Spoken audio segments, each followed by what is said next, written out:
السرعة صرنا في Hello. الصورة الثالثة. Hello. Hi. There's one thing that I think I opened another Skype account from my laptop. I sent you a message from it. It's a different one from the one that I have on my phone. It's a different account. I prefer to call you on the other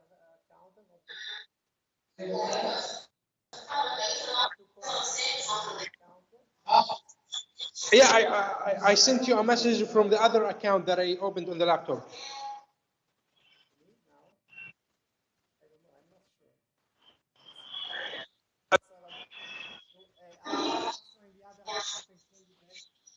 I can't hear you. Yes. Yes.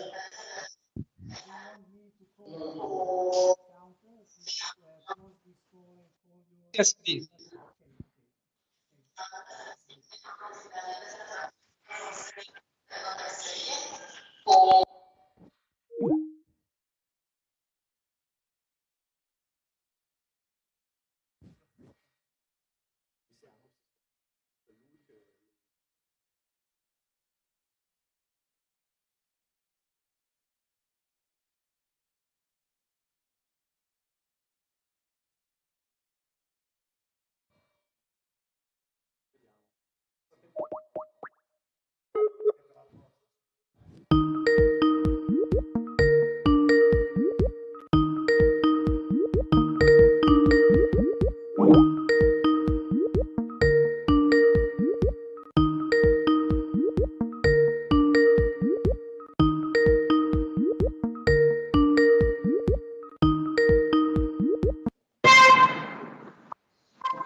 Hi.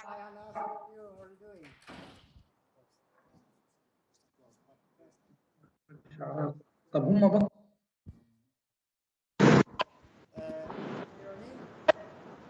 Can you hear me?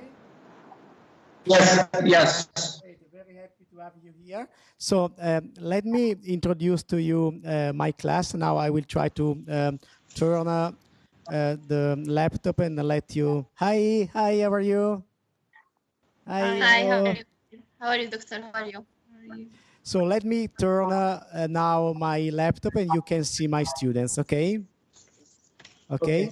And then you can start introducing yourself.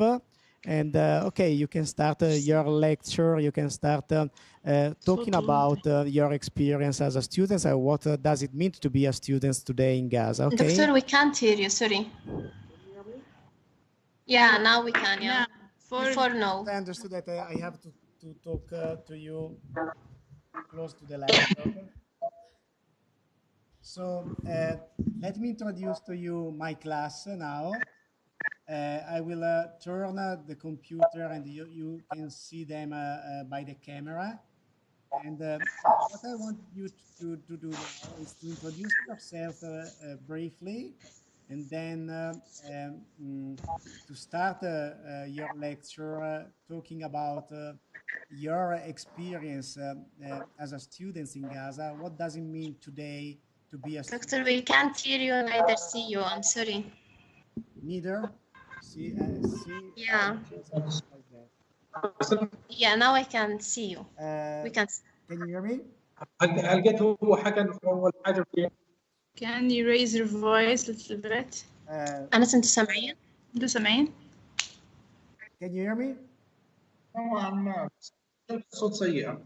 A little bit. I don't know. I'm really now streaming, so more than that, this I cannot.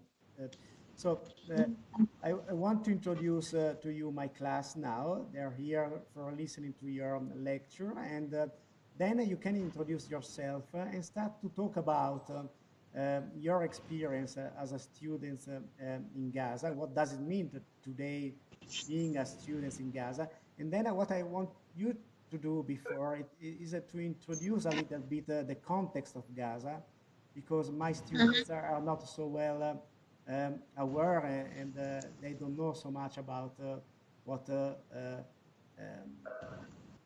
Gaza situation is nowadays. So I will turn now my laptop, and you can see them.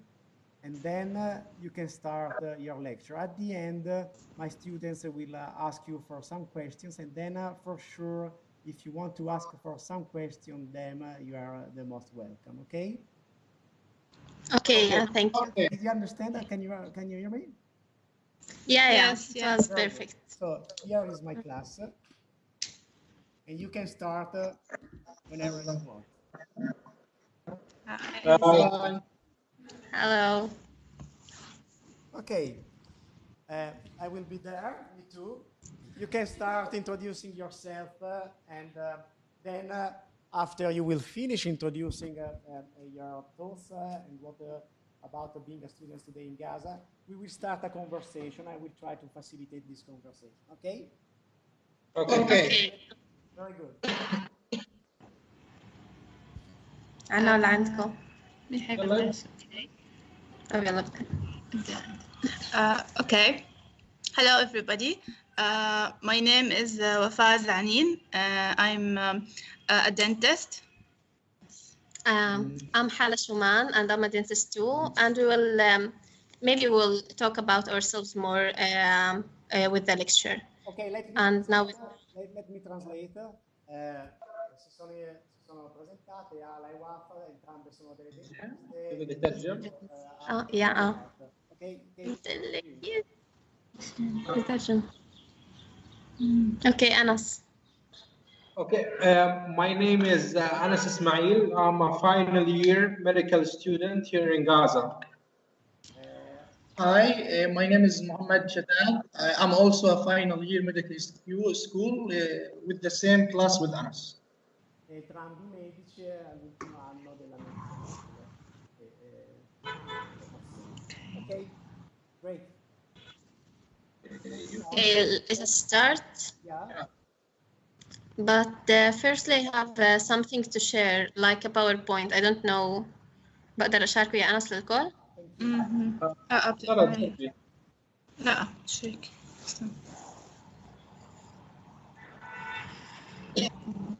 بدك إياها؟ خلي مش مشكلة، إذا لقيته زيادة بسيبه، بس مش هشيل هلا. بس خليه أبيض. شايفة شيء واللي قبله؟ لا مش أعمل. تعملوا له editing هالبيت. أنتوا شايفين؟ لا شايفين. طب تمام مش مشكلة، نص العام ولا كله. ولك هلا بعدين مش مشكلة. اوكي. تمام. الله يخزيك. كنترول ايه. Share the screen. Yes, just 1 minute.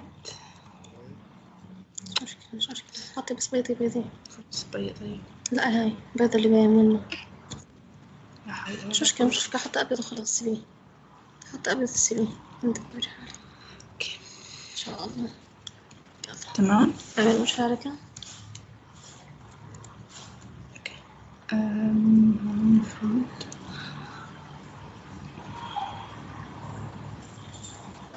مشاركة الصوت. So, is it clear? Can you see our screen? Can you see the screen? Yeah, we can see. Yeah. Perfect. مشاركة Now it's not nice. الفيديو صح. For a while we were able to see. Now حط الفيديو. again, حط على مشاركة. مش لازم نحكي ولا بس حنترجم. Okay. great. بس أنا بدي الشاشة. We can حط الشاشة. Okay. Can you see now? Yeah. Okay, I will start a little bit introducing about the Palestinian situation, and then I will go directly to the Gaza situation. Is my voice clear? Sì, yes, it's perfect. Just let me translate. Farà una piccola introduzione parlando della situazione in Palestina per poi passare alla situazione della striscia di Gaza. Start يا حلا. Okay. Firstly, as we can see in 1946, we can see the borders of a place called Palestine. The vast majority of it is white. This whole area was in 1,800 all for Palestinian people, and people were living there were from three religions. 3% were Jews, and 10% were Christians, and 87% were Muslims. خلاص. Vedete nella prima mappa sulla vostra sinistra nel 1946 come la parte scura rappresenti il territorio palestinese, mentre le parti in bianco le parti maggiormente popolate da una popolazione di religione ebraica. A quel tempo l'80% era musulmano, il 10% cristiano e il 10% appunto di religione ebraica. Okay. After 97 years in 1897, Zionist movement started with someone called Herzl, and he started to call for establishment of Israel state, and he chose Palestine for this purpose. Alla fine del XIX secolo un movimento internazionale sionista si riunì in assemblea e decise che la terra di Israele avrebbe dovuto essere in quel territorio palestinese. Okay. After that conference was done, 320,000 Jewish started to migrate to Palestine, and then we had the First World War and the Second War II, where England or UK started to governate Palestine. 250.000 migranti di religione ebraica dopo l'assemblea sionista si mosse verso il territorio palestinese che fino alla fine della seconda guerra mondiale fu amministrato da un mandato britannico dall'Inghilterra. Okay, at the year 46, in our first map, we can see that Palestine was most all of it for Palestinians, and only the white spots were for Jewish people who migrated to it. Come potete vedere dalla prima mappa, la maggior parte del territorio nel 1946 era di amministrazione palestinese, era di popolazione palestinese, scusatemi, mentre appunto la minoranza, le parti bianche, appunto di pertinenza e di maggioranza ebraica.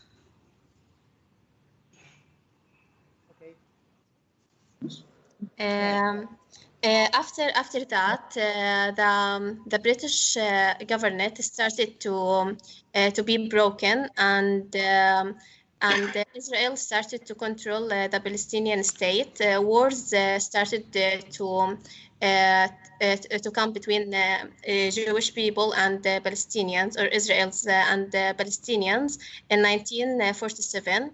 Which made the UN come in between and make some kind of a plan, giving Palestine 43% of the land and Israel all the other area. Allora,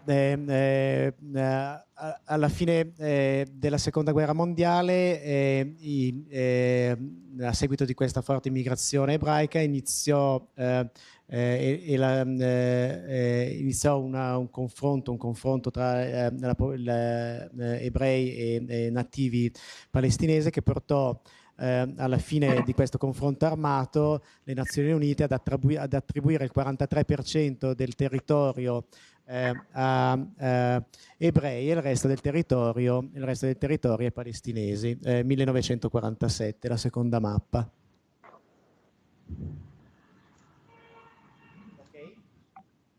Okay, this war was very intense. That there were lots of massacres, lots of Palestinians were killed, and also some Jewish people were killed for sure.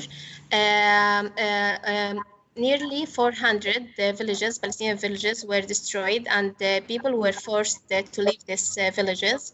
So, as we can see in the map, only the green area was left for Palestinian and were controlled by Palestinian people, and all the other areas were controlled by Israel, but having some Palestinians living inside. Allora, la guerra fu sanguinosa e fu dolorosa, soprattutto con molti morti da parte palestinese, ma anche con delle perdite dolorose da parte ebraica, con il risultato che adesso esattamente il numero non me lo ricordo, mi sembra abbia detto 900 villaggi palestinesi furono completamente distrutti, costringendo un numero enorme di palestinesi ad abbandonare le loro case e a rifugiarsi altrove, andando poi a costituire dei villaggi che erano a maggioranza esclusivamente a maggioranza di rifugiati, come altri villaggi a maggioranza palestinese che rimanevano nello Stato di Israele, che ancora rimanevano nello Stato di Israele. Okay, at that time, those people who were forcibly expelled out of their villages, some of them lived in other areas and other countries. They were almost 750,000, and they are now more than 6.5 millions. This is at that area. Come conseguenza, appunto, molti di loro, costoro che dovettero abbandonare le loro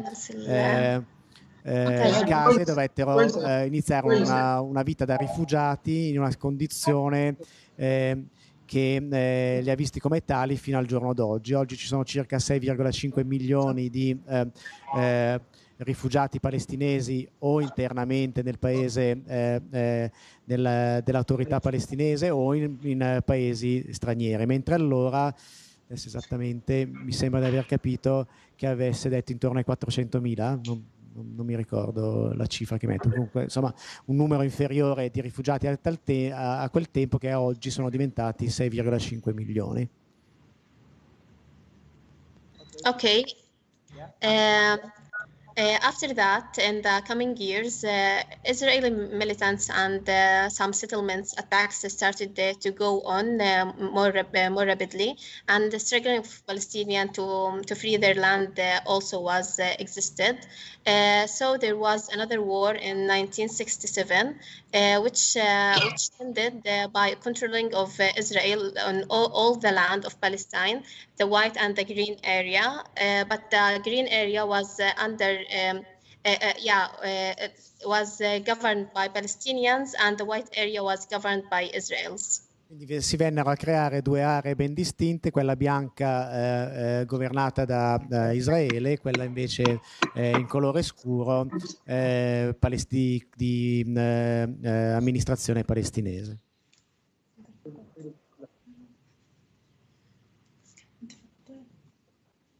Okay. Yeah, I'm with you. After that, more and more massacres, attacks, and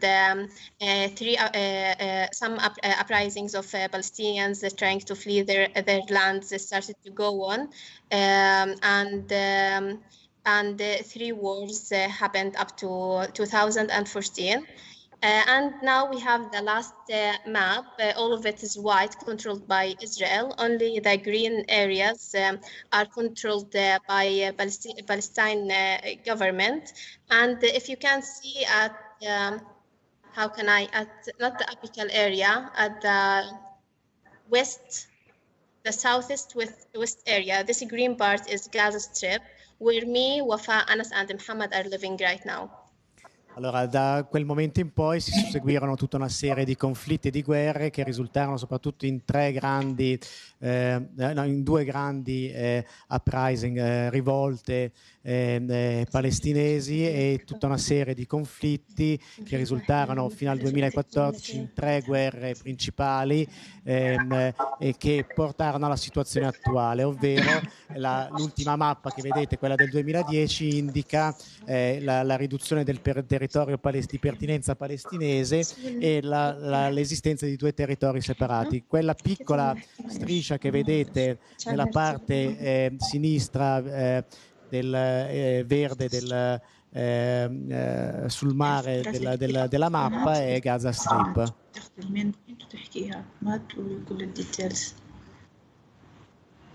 Okay, now talking about the small area, which is called the Gaza Strip. It's 360 kilometer, and it's enclosed or besieged since 2007. Like for 14 years, we have since that time bad economic situation.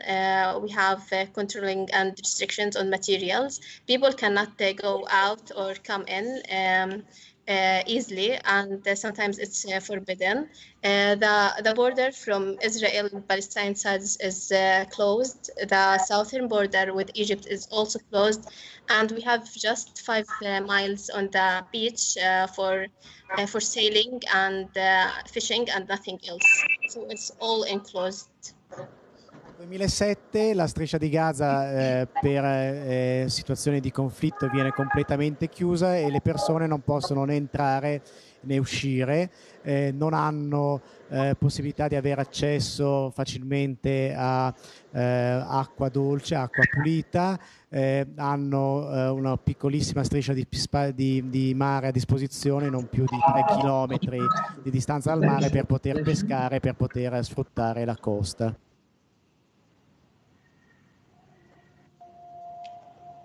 Okay, you can move ahead. Okay. Okay, the situation in this area and other area are very intensive. We have high unemployment rates, bad economic situation, more than 97% of water is polluted, and no electricity. But those are so much details. If you have any questions about, we can answer later. I'm not going to go in details right now about them.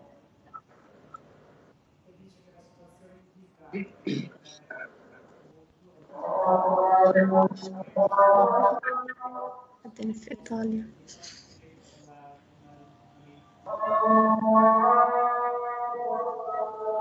أحكي عن النكبة ولا بكفي؟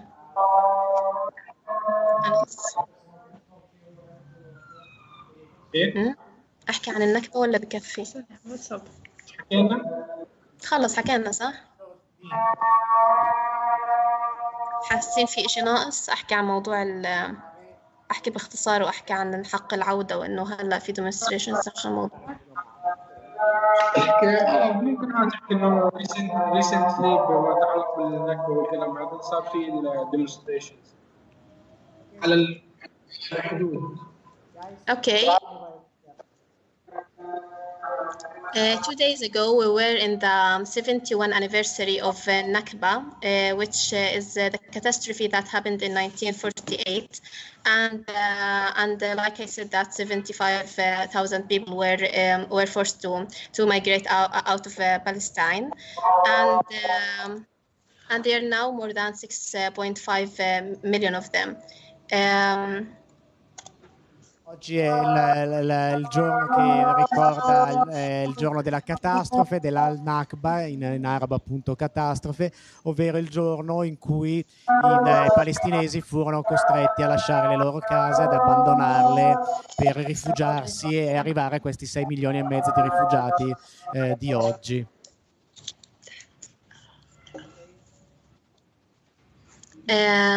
Okay, right now Palestinians are still going with their struggling and trying to free their land and finding their peaceful environment. Regarding that, we are claiming our right of return, which was issued by UNRWA, that says that Palestinians who were forcibly migrated out of Palestine should go back to their land. Regarding that, we have started since the 30th of March in the last year, the Great March of Return, and we started peaceful demonstrations on the Palestine or Gaza-Israel border and claiming for our right of return up to now. Allora, no, mi sono perso un attimo. Please, Ala, I lost the last part. Can you repeat? I went away what with my mind. I wasn't able to follow you. Sorry. It's okay. It's okay. I was saying that this is the 71 anniversary of Al-Nakba. Al-Nakba, which is the catastrophe that happened in 1948, and people were forcibly migrated out of Palestine. Regarding that, the UN has issued a resolution for Palestinians, which is 194, that allows Palestinians to go back to their lands. Si dice appunto che fino a questo momento non ci sono state delle soluzioni rispetto al problema del ritorno e quindi di trovare una possibilità per queste persone mandate fuori di avere il diritto al ritorno alle proprie case. Okay, regarding that, we as Palestinians stand up since the last year, the 30th of March 2018, claiming of this right by demonstrating peacefully on the border between the Israel and the Palestinian land. Recentemente, proprio per reclamare questo diritto al ritorno, alla fine dell'anno scorso, nel novembre dell'anno scorso, la popolazione palestinese ha cominciato a dimostrare pacificamente andando verso i confini israeliani per reclamare questo diritto al ritorno. You said from November? No, 30 of March. Dal 13 di marzo dell'anno scorso hanno cominciato a fare queste dimostrazioni. Ok. Okay. Doctor, should I talk about the casualties and murders and everything, or just go to education? Dice che non sta a parlare di quelle che sono state le conseguenze casualties, i danni di questa e quindi passerà invece a parlare di questa marcia, di questa dimostrazione, e parlerà invece dell'educazione. Ok, go ahead. Okay, within these demonstrations, we have lost 305 Palestinians who were killed, and more than 17,000 were casualties.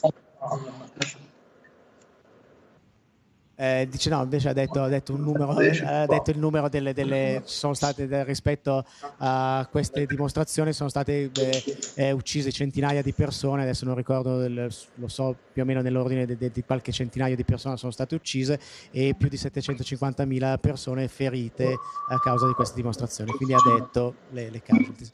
E diceva prima di passare all'educazione voglio dirvi quello che sono stati i danni di queste dimostrazioni, quindi qualche centinaio di morti e 750.000 persone ferite dalle dimostrazioni. Ok. Okay, now I will talk about the education in Palestine after the occupation. Firstly, at the years of 1950s and 60s, the education was subjected to Jordanian and Egyptian policies. After that was controlled by Israeli policies.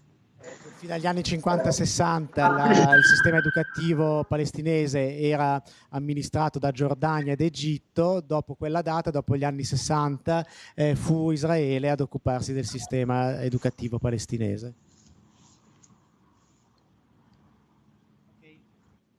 Okay, regarding that, Palestinian academics had to fight or struggle against many issues and problems due to the occupation. Some of them were academic restrictions on the classes, prolonged the closures of checkpoints, and banning on textbooks and educational materials.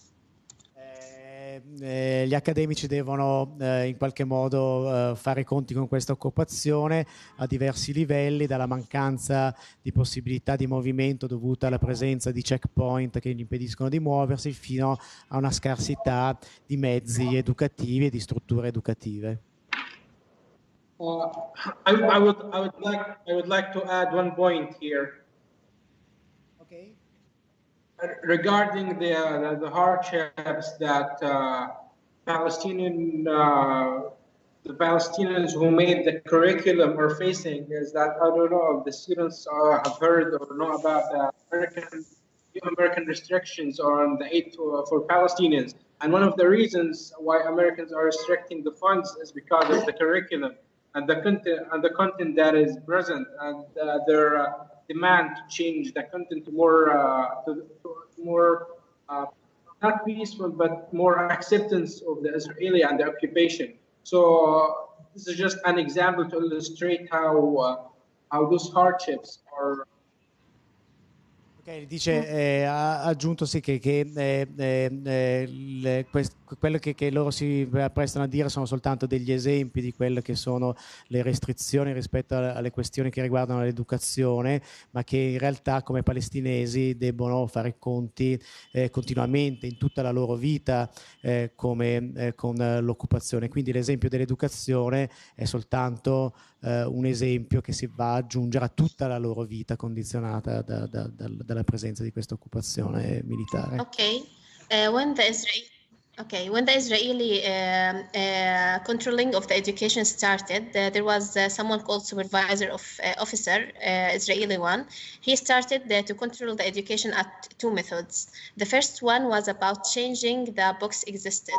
For instance, they have tried to ban the usage of 78 books out of 121 books. But for sure, Palestinians didn't accept that, and they started the demonstrations, fighting and struggling. So Israel had to move, and 58 of books were accepted to be published. However, in certain corrections. La prima cosa che il sistema educativo israeliano fece è di eliminare dai curricula educativi palestinesi un numero impressionante di libri, cioè su 121 libri adottati dall'amministrazione palestinese, 78 vennero resi illegali. Dopodiché vi furono delle grosse dimostrazioni dell'opposizione da parte dei palestinesi a queste, e 58 di questi 121 vennero accettati, okay? Vennero riabilitati.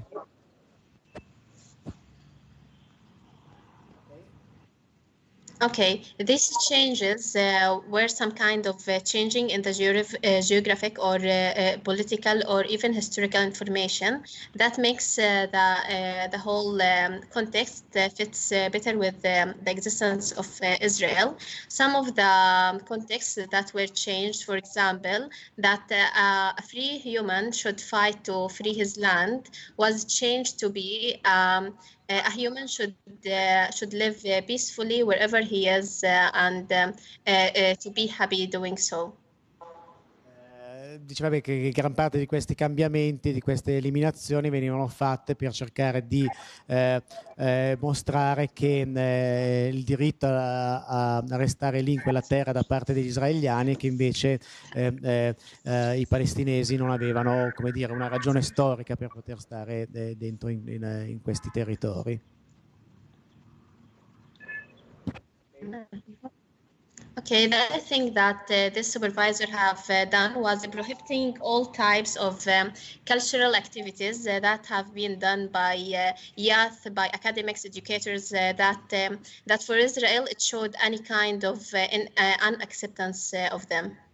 Quindi quello che viene fatto da questi censori, che lei chiama supervisori educativi, era di togliere tutte quelle attività culturali e tutte quelle attività che in qualche modo promuovessero il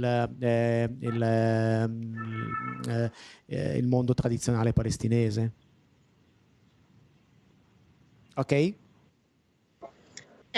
Professors and academics also were all the time tracked and assaulted by Israeli army, and at some times they were forced to leave their positions, to leave the whole country. For example, the administrator of Berzet University was forced to leave to Lebanon, he and 4 academics, for a year, and thus the university was closed also for more than 6 months.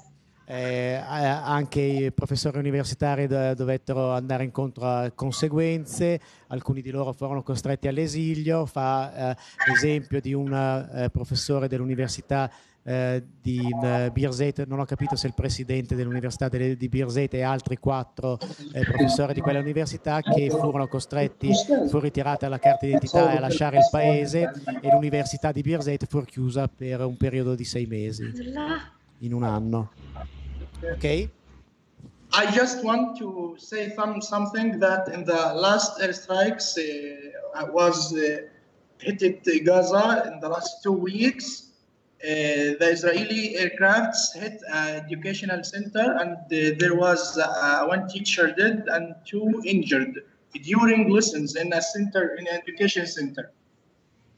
Dice, per dare un esempio di quelli che possono essere gli effetti, dice nelle ultime 2 settimane Israele ha completamente distrutto e bombardato un centro culturale palestinese nel quale erano durante questo bombardamento un insegnante e 2 studenti, forse, un insegnante e 2 studenti.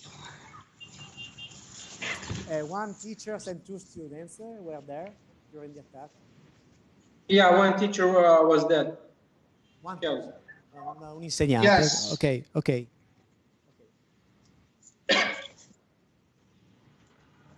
Go ahead. Okay, with these years of occupation, prolonged occupation, the whole Palestinian educational system and institutions started to drastically suffer. Regarding that, we have all the institutions, some of them were drastically damaged, and for that, most of the classrooms with the growth of population are crowded, and some classes are having more than 40 to 60 students. Quello che appunto successe è che il sistema, dovuto a questa occupazione, il sistema palestinese arriva fino al collasso, le restrizioni di potenzialità economiche arrivano ad avere delle classi scolastiche, dei gradi inferiori, qui si parla di scuole elementari, di scuole medie, in cui ci sono dai 40 fino ai 60 bambini, studenti per ciascuna classe.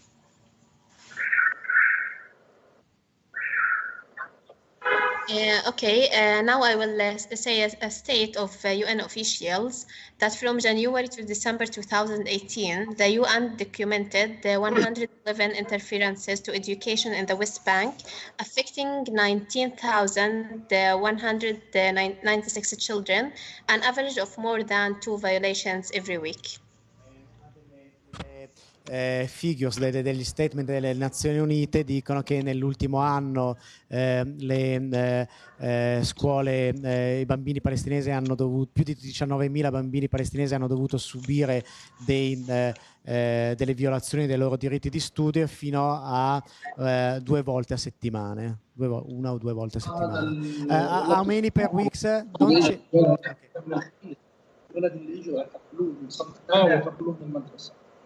شايفين الفيديو أمس؟ ممتاز. تمام. احكي لهم اول شو محتوى الفيديو عشان يفهموا اللي حيصير. Okay, now I will show you a video of Israeli soldiers that forcibly attacked the school and tried to seize a 9-year-old boy whose name is Yazan in his elementary school in Hebron. In 19 March this year.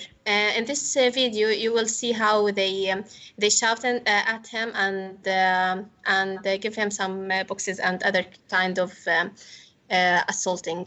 In questo video vedete cosa succede a Hebron nel marzo del 2019, a un bambino di 9 anni che viene attaccato e arrestato da dei soldati israeliani durante un'incursione nella sua scuola.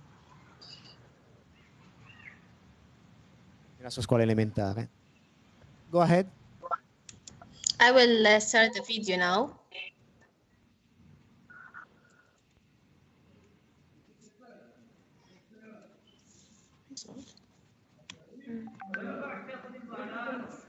Can you hear the video or should I share it with you?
لا تعطيك اخر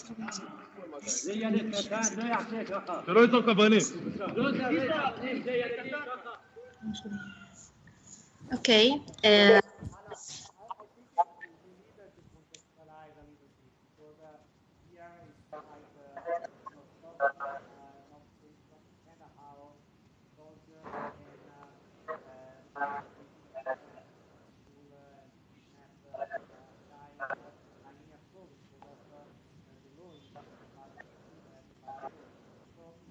Able to explain which the reason this salt is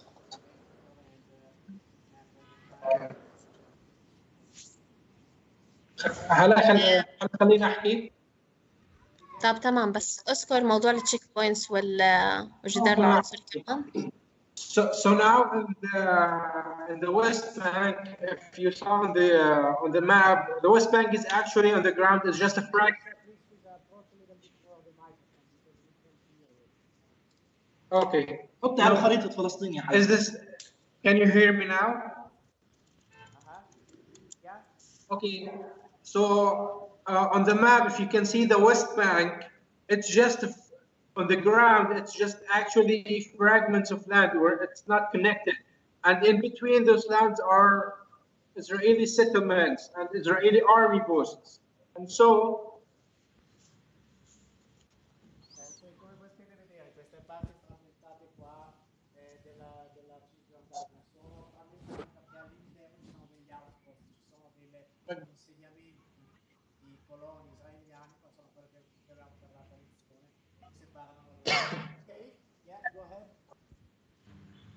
And so in reality, who controls the West Bank is the Israeli army, and they have the power and the capabilities and everything that in their hand to reach to any point in the West Bank whatever. And in some areas they are the ones who are responsible for security and even for civil affairs.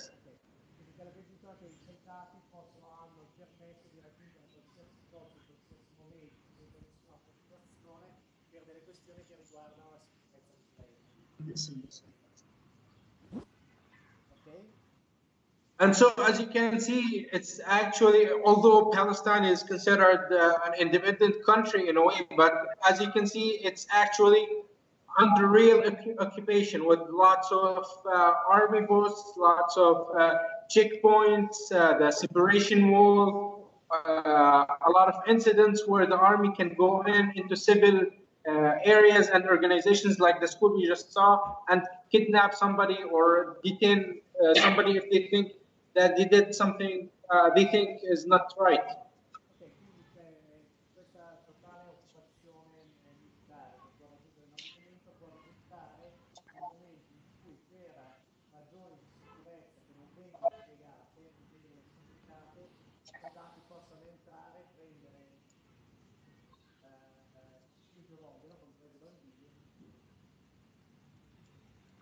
And so sometimes they usually attack a lot of the schools and the educational institutions and kidnap little kids like the one we saw, just to spread the apprehension, so that the school masters and the parents will know that, for example, the Israeli army had kidnapped or detained a little child, a little that they know about, and so they start to kind of put off their children not to do things against the occupation, and to start to be in harmony, to be more peaceful with them. So it's a policy that they're taking.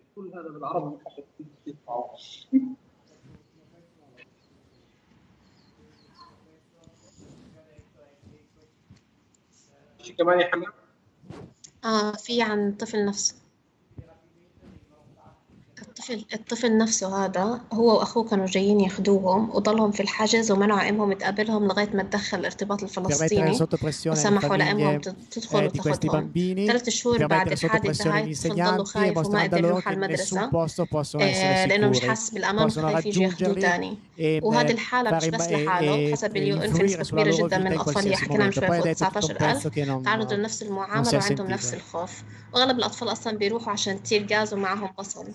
If you talk, we listen to your voice very amplified. I cannot translate. Oh, sorry. Oh, okay, sorry. Sorry. Yeah. Don't worry. So okay. You can go ahead. Okay, so we were just saying that for this particular child that we saw, he was detained along with his older brother, and their parents were not allowed to see him until the Palestinian Authority and the Palestinian Civil Affairs had coordinated with them, so their family didn't know where they were, and they didn't have the chance to see them.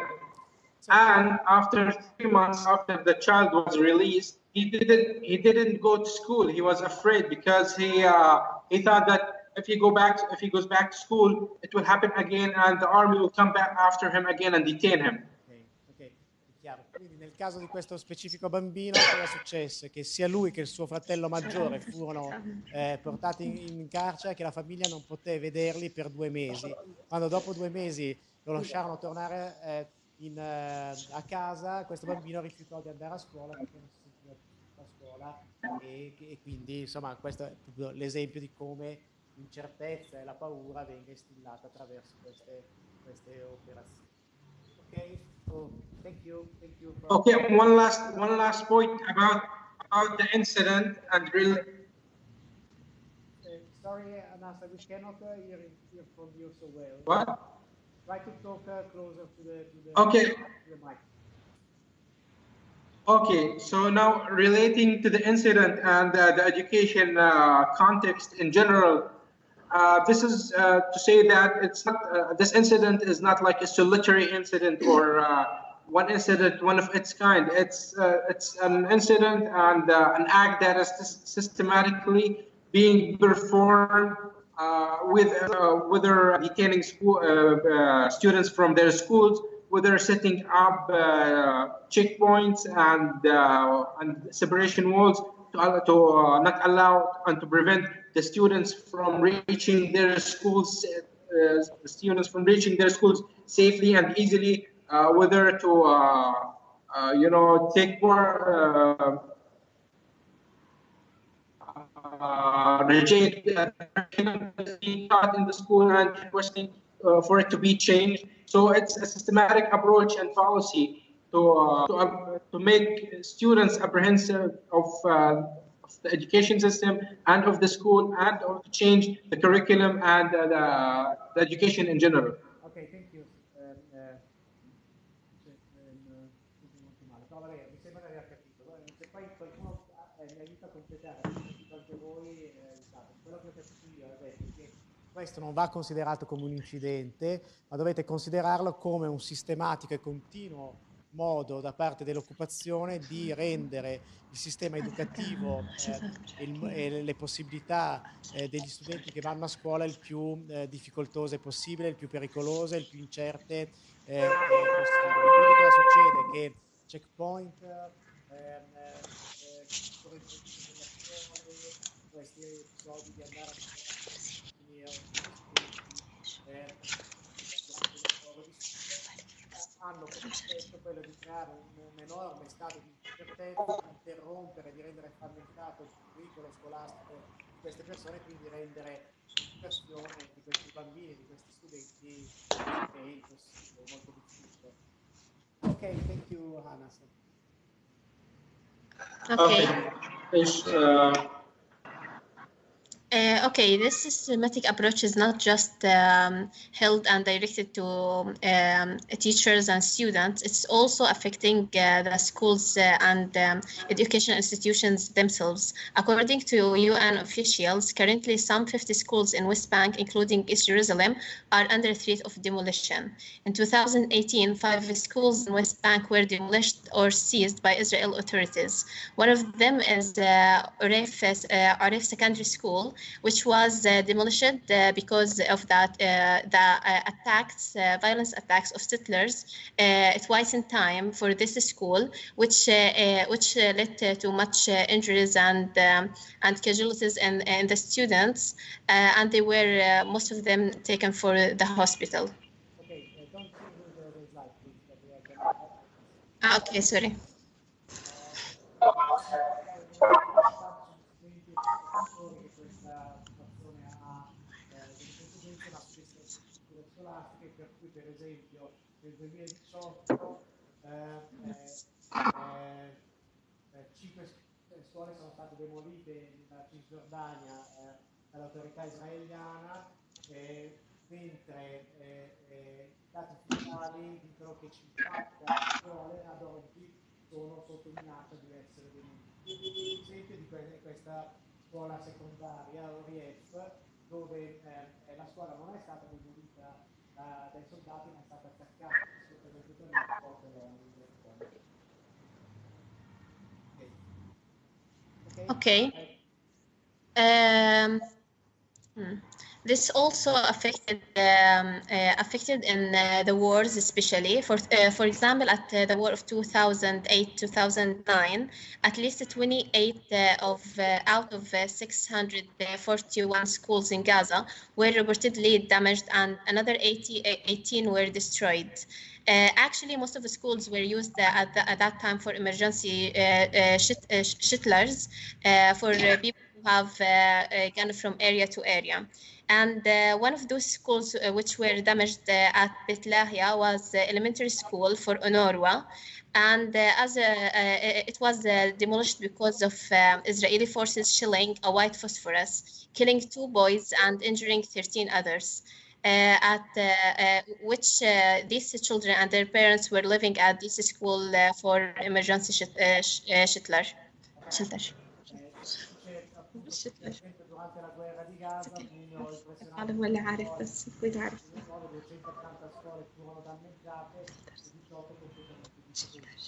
Alcune di queste vennero non utilizzate durante la guerra come utilizzare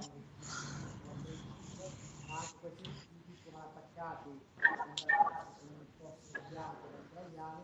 C'è l'episodio di questa scuola delle Nazioni Unite che è stata bombardata con fosforo bianco, uccidendo due studenti e 2 ragazzi da un rifiuto e ferendone altre 13.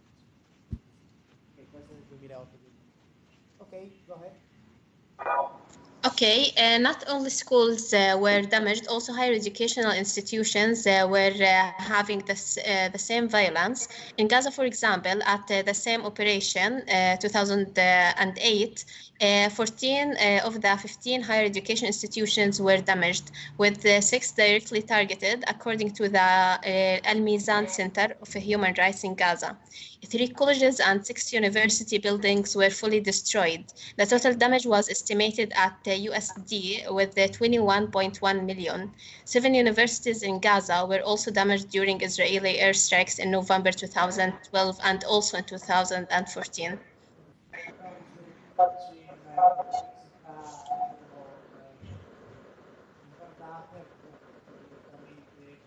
Colpite dagli attacchi e dare a dei danni che arrivano su $1 milione di dollari.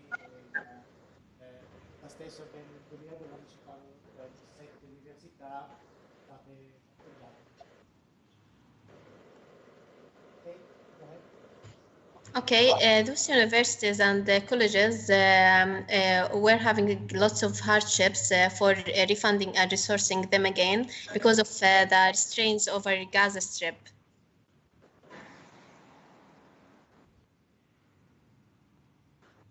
Can you repeat, sorry?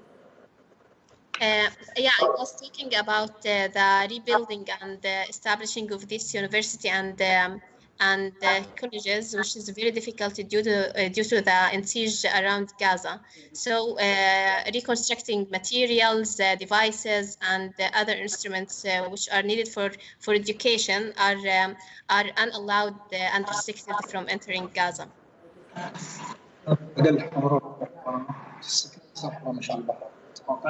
Educativi scolastici sono proibiti e non vengono fatti entrare nella striscia di Gaza. Materiali proibiti, materiali da costruzione e materiali scolastici. Ok. Okay. Since 2004, around 800 of university students have been detained at least once in their education. Among them, 16 female students. Currently, over 60 students are detained in Israeli prisons, many under something called administrative detention, which means that they are took and imprisoned with no charges.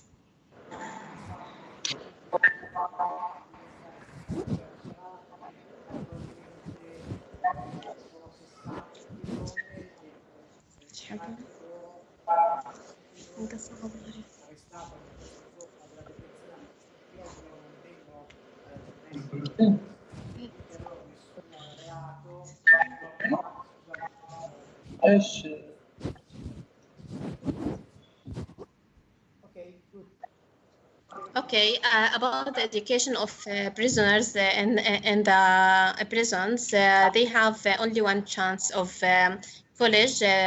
It's a governmental Israeli college that they can enroll in, and this college takes just some number, and they don't accept any increase in it. So other prisoners who want to enroll also, they have to wait until the other graduates, and then they can enroll. So the education inside the prison is very difficult and expensive.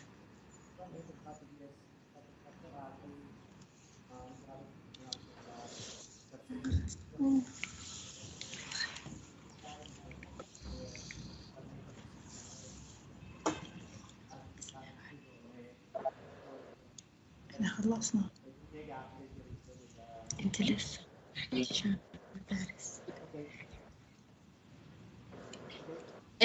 Okay, this is for the report, and there are some other points about the primary and elementary schools for children, which we are currently have. For instance, with UN schools, we have 252 UNRWA schools, and they have more than 240,000 students in.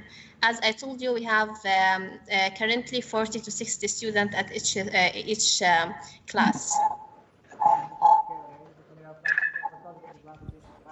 Inferiori, le scuole primarie per la gran parte sono gestite dalle Nazioni Unite in queste scuole dell'UNRWA che garantisce l'educazione, ma che porta a delle classi molto povere in cui ci sono appunto bambini fino a 60 bambini per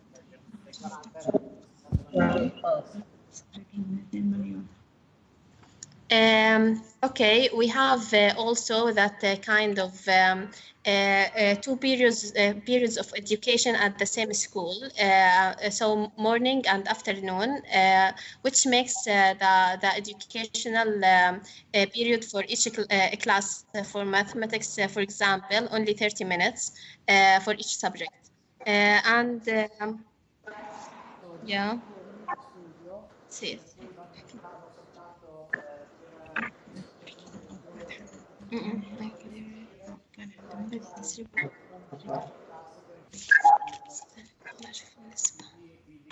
creando un disagio rispetto alla continuità scolastica. Ok? Okay, after the war of 2008-2009, there was high failure rate of school children. Over 80% of them have failed certain subjects like mathematics.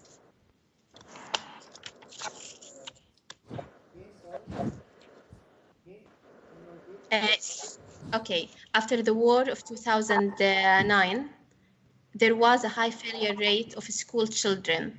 So, for instance, 80% of them failed in the subject of mathematics.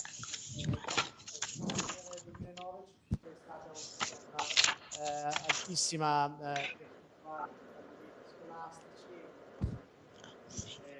scolastici per cui per esempio il 90% dei bambini ragazzi non riuscì a passare l'esame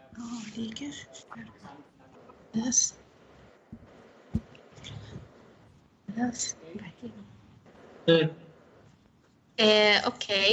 About the fleeing or going out of schools that the children usually do, there's 317,000 students that leak out of school, and 90% of them goes directly to the working place, where we have 67,000 underage students that work unofficially in the working place, either with price or pricelessly. Altro problema importante è il lavoro minorile, per cui ci sono adesso dei numeri molto grandi che lavorano vanno a scuola, oppure le bambine che lavorano minorile, anche se non è in Italia. Okay. Go ahead. Drop out. Okay. عشان هذا يحكي drop out تصير هلا احكي خلصت. Yes, this is for us. Regarding this point, the thing that we have to look at is that when the students are forced to drop out from their schools and leave education, and when they do that at an early age, for example, elementary school or middle school, they drop out without any certificates or any formal training, really. So they end up with nothing to offer to the community, and so their lives is basically ruined. It's different from dropping out after you finish, for example, high school. You have a certificate which you can build on. But here, in our situation, you have children dropping out from schools in elementary schools or middle school, and so once they do that, they cannot go back to school. They cannot go back after like 3 or 4 years and continue their education. And so this builds a generation of low educated and not certified or not people. You're interrupted now. We can't hear you. Can you summarize the last part? Okay, so I was saying that. Okay, I was saying that dropping out from school when the child is in elementary or middle school has more profound effect and impact on their life and the life of the society in general, because by then they don't have a certificate or an education on which it's different from dropping out, for example, after high school. You can go after that to college and study a degree. But in our situation, a lot of children are dropping out in early age, and this kind of ruins their life after that. Ok, sì, fatto finora, soprattutto in questa fase molto precoce dell'educazione, nella scuola primaria. أنا في بس نقطة بدي أحكيها عن الموضوع، أوكي؟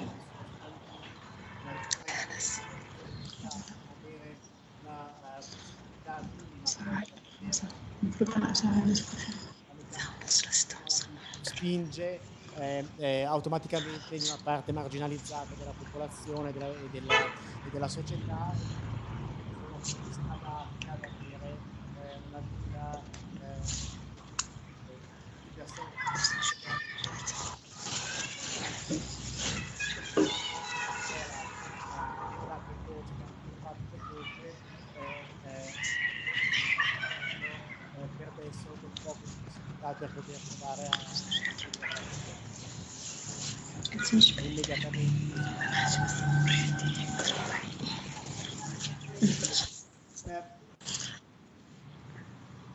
Okay, I just have one or 2 points about this. The dropout of children out of school was directly connected with the increase in violation and going downward in the economic situation. So children had to work regarding these situations, and some of the children are actually working inside the settlements. Some kind of men and women take them and they work illegitimately inside the Israeli settlements in very bad conditions. Certo, che gran parte di questa situazione di deterioramento economico e di volontari costretti i bambini al lavoro, che spesso lavorano, vanno a lavorare illegalmente nei settlement israeliani, e questa ulteriore cosa di andare a lavorare nelle case delle persone che sono causa della loro sofferenza aumenta il livello di disagio permanente. Okay, according to some reports, those children are subjected to lots of violation. They have no papers to access inside the Israeli part. That's why they have to be held at a small place where other youth and adults are staying at the same place. So they are having they're meeting lots of addicts. They sometimes take drugs, drink alcohols, and have some kind of sexual assaultments while being there because there's no protector around them. Ok, dice per il fatto che questi bambini per andare in Israele entrano illegalmente da persone che sono caricate di questo trasferimento illegale, assalti di tipo sessuale, una droga ed altre. Okay. I want to add one more point. I want to add one more point that although of all these difficulties from the occupation itself or our economic situations, our percentage of educated people, the countries around us, higher than Egypt, Lebanese, Lebanon, and Jordan. We are a higher percentage of educated people than these countries. Nonostante tutta questa situazione, nonostante tutto quello che vi ha raccontato, وهذا الإيش وعندنا أقل نسبة ثقافة عندنا وتعليم عالي. هذا نتيجة الموتيفيشن اللي عندنا. أنا الاكتئاب وهو التحفيز.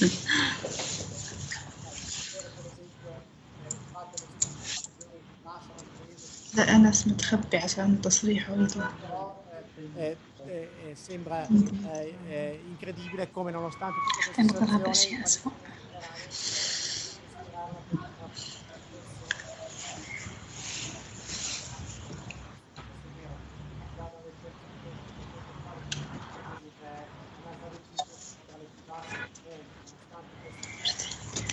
un sistema completamente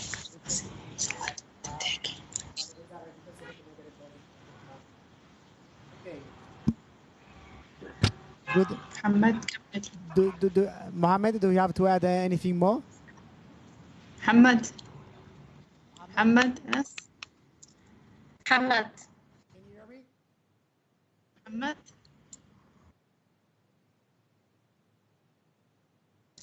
بتضيفوا إيش ثاني؟ Yeah. Yeah, I think that can you hear me? هلا يا محمد اسمعني.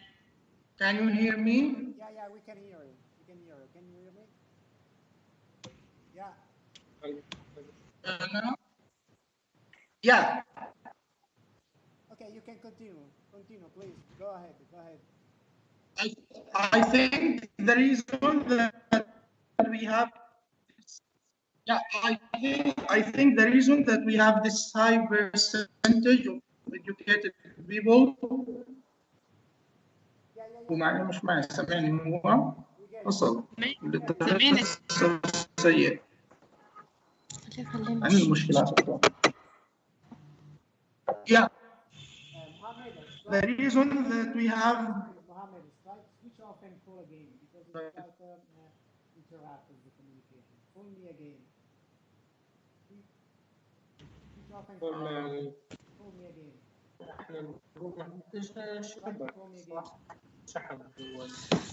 Okay.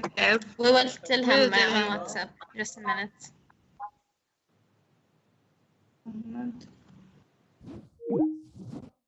Allora, no, gli ho detto io di chiamarmi un'altra volta. No, adesso, vabbè, arriviamo a un punto in cui magari se avete voi delle domande da fare a loro rispetto a questo complesso quadro che è stato fatto, possiamo passare perché siamo alle 4 e poi, come dire, è soltanto una lecture della situazione interessante, ma è interessante anche sentire un po' loro come questa cosa se la vivono.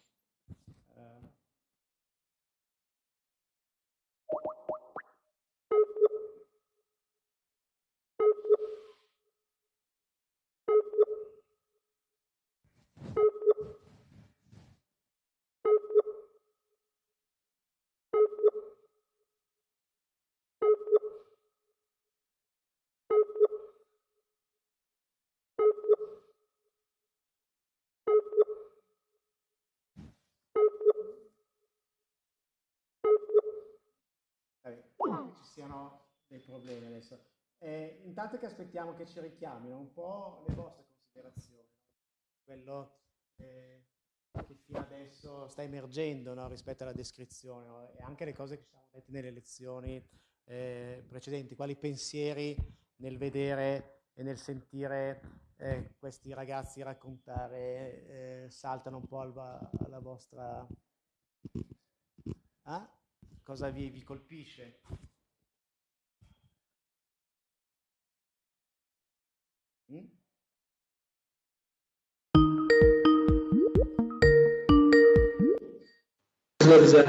Hello. Hi. Here we are. Okay, you can continue and you can add even half and hala. We can't see them now.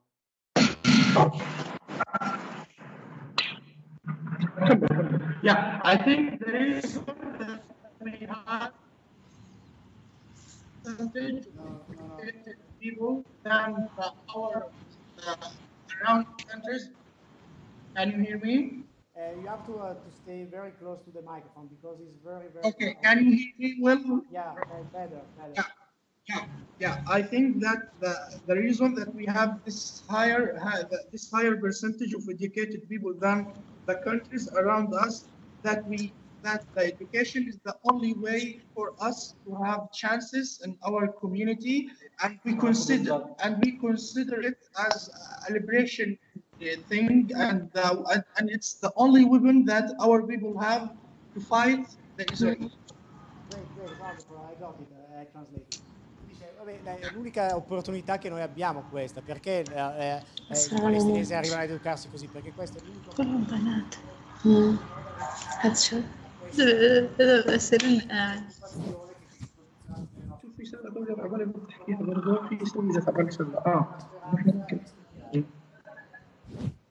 Okay, good, very good, Mohammed.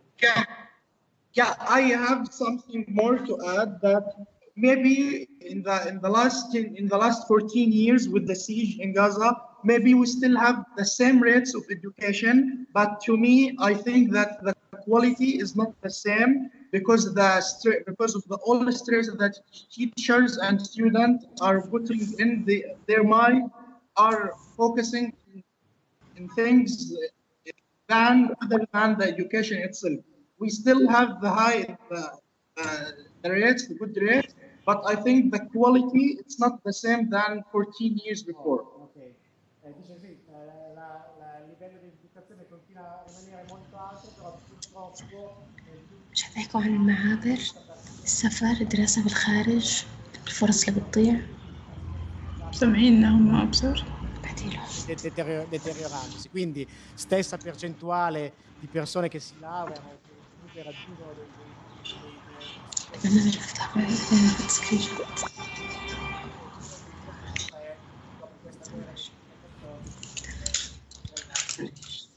è adesso per la distruzione di questa guerra. Ok. Okay. To us, to me and Anas as a medical student, we have a lot of chances. We can pick it up because of the siege, and That we have lots of chances, and you know, we're supposed to do a lot of trainings outside of the Gaza Strip and to communicate. Yeah, to communicate with medical students outside of our country. But because of the siege and because of the travel restrictions, Anna, sorry, you have to talk in front of the microphone because it's impossible to hear from you. Very close to the microphone. Okay. yeah, okay. And for us as medical students, an important part of our training and education is that we interact with other students outside of our country and to do training courses and training workshops.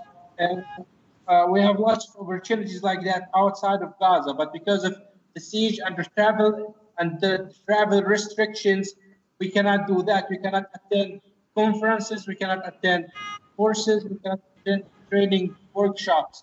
This decreases the quality of education that we could receive. Ok, dice Mohammed prima, poi completa Anas, che noi come studenti di medicina abbiamo particolarmente bisogno di training continuo di alta qualità e spesso e volentieri proprio per questa caduta del livello delle nostre università avremmo avuto bisogno, ci è stato offerto di fare del training all'estero, però a causa della chiusura, a causa della situazione è stato impossibile uscire, abbiamo perso, questo dice Mohammed, molte occasioni per poter training. Sembra che dicendo che appunto che come studenti di medicina stanno ancora cercando di avere delle possibilità di migliorare, di potenziare il loro livello educativo, la qualità del loro livello educativo è bassa e il fatto di non poter essere andati all'estero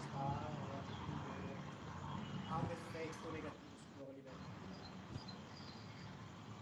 Ok.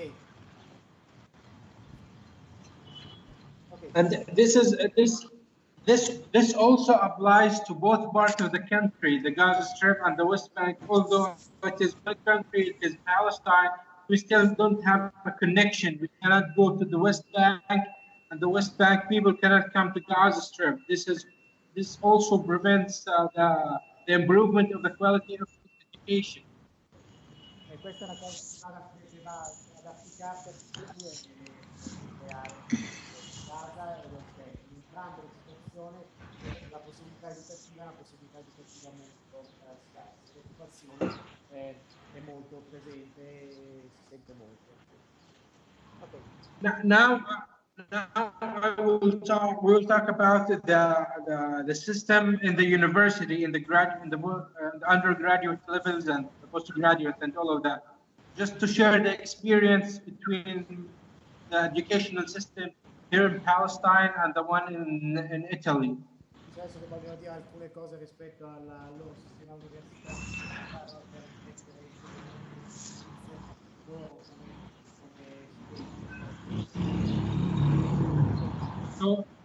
So here in Palestine, we do the high school years, but it's only the final year that counts our GPA, it's the final year only that counts towards the GPA, which will decide what kind of college and what kind of major we will be able to study in the future. Abbiamo questo esame finale alla fine della scuola superiore che a seconda del punteggio che otterranno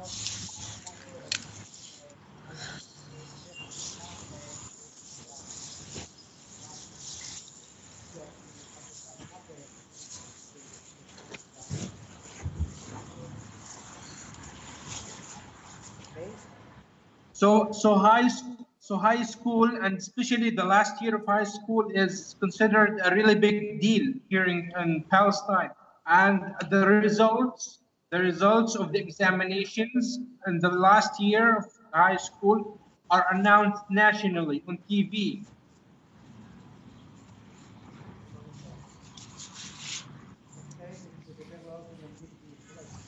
حروب اجت في الامتحانات.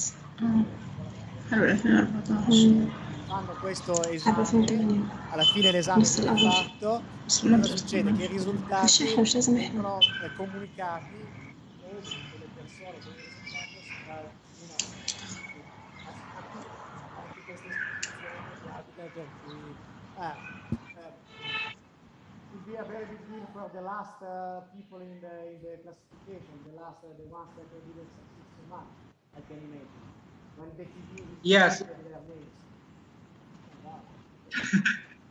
Yes.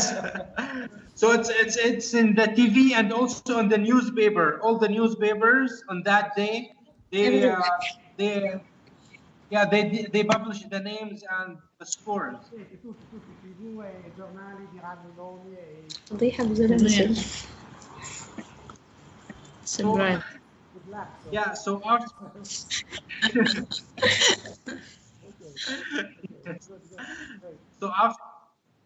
So after that, after we get our results from high school, we start registering and applying for different colleges. And based on the GPA, you can get into different degrees. So, for example, to get into medicine or dentistry, you have to score more than like 97 or 95%.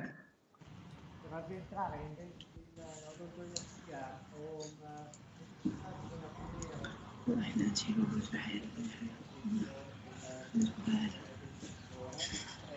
Qui cosa succede? Che loro si iscrivono prima di aver ottenuto i risultati a università, poi من حاجة نطول من حلقتين ساعة تسكريت مرة برا. potranno accedere al tecnico immagino حبيتها هذا بخرج. Yes, and then after that we go into the university. Of course, it's different years for different majors. For example, medicine is 6 years, dentistry and pharmacy and engineering is 5 years. The rest are almost full 4 years. And there's some kind of like a social, social stigma or social preference that everybody wants, everybody wants to go to medicine, everybody wants to go to engineering, everybody wants to go to dentistry, to pharmacy, everybody wants to go, to the top schools.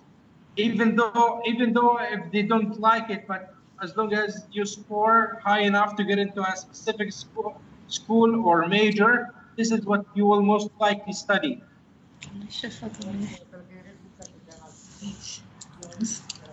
يعني كان حكينا عن unemployment إذا بدنا نحكي عن الكلتشر الغباء تاعنا هذا عشان نحكيش عن الحروب.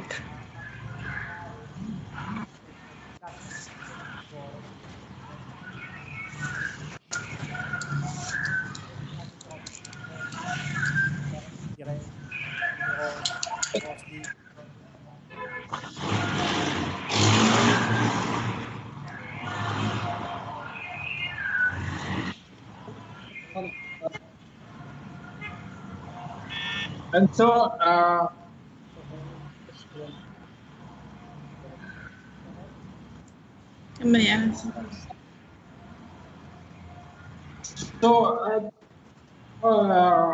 kind of like the impact or implications of the economics. A lot of the students are now are not paid for by the government. I don't know, maybe the system in Italy is that the government, or you have a social system where the government pays for education. I'm not really sure about that, but I think this is the most case in Europe. But here, it's the students pay for the universities because almost all the universities are private ones, not governmental. And so the siege and the bad economic situation has profound effects and impact on the education, the university. E qui translate, vabbè, qua c'è una certa idealizzazione del sistema europeo, comunque avrete anche supporti statali, per cui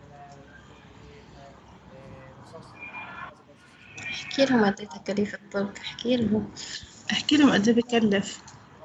عشان مش متخيلين هم. se però qui sta la vera differenza.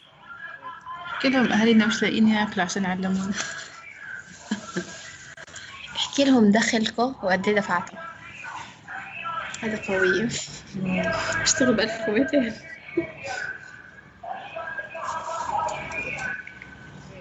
Yeah, yeah. Yeah, and education here is quite expensive relative to the economy and the level of the level of the people that here.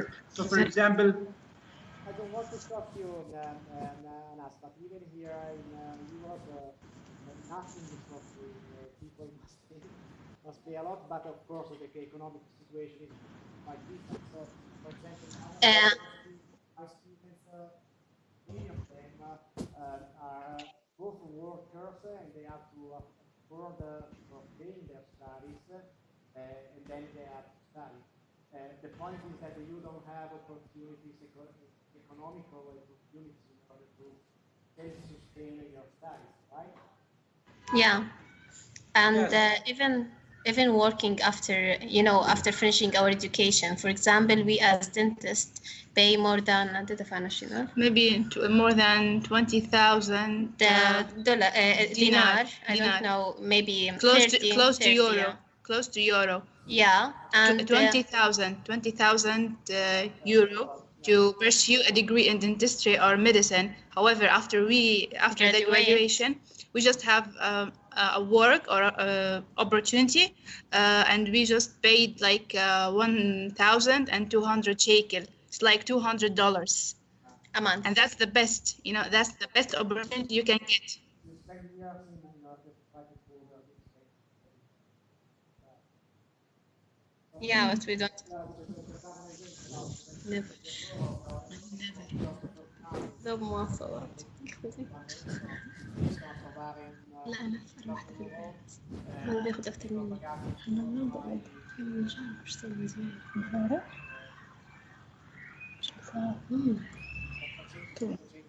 أكتر من بوكينج بياخد. لما كان الله يجزاكم. أنت دكتورة. الدليلة. solo per i soldi che hanno.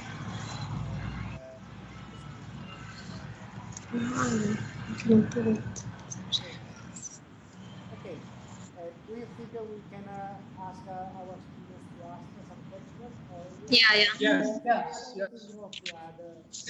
No, nothing special. No, we finished. We have 20 minutes, 25 minutes more, and I would like to ask my very active students that usually cover me of questions to start this question time with you. Just curiosity, and even you, if you have guys some questions for the Italian students, you can ask for every question you want. Okay? Okay. Yeah. Okay. Please. Fatele a me le domande, poi io dopo puoi parlare del microfono per. Okay. Can you hear me? Can you hear me? Can you hear me?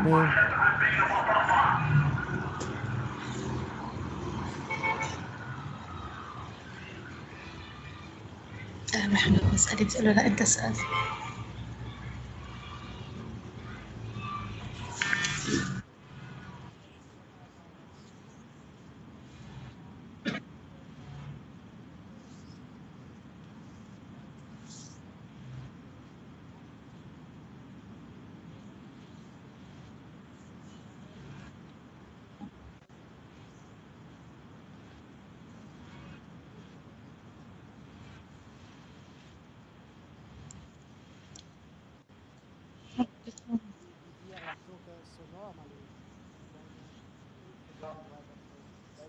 Okay.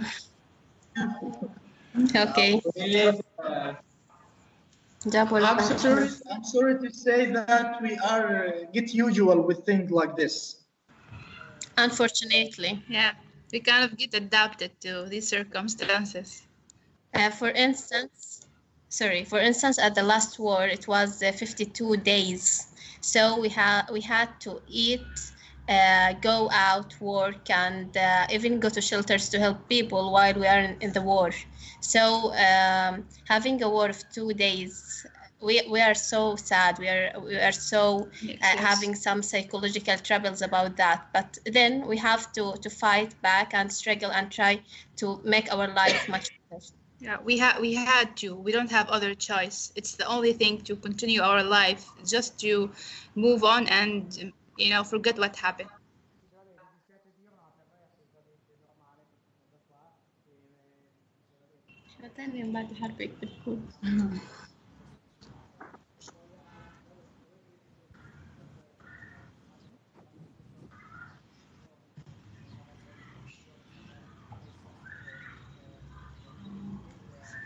جنبينا البناية هي على راس الشارع.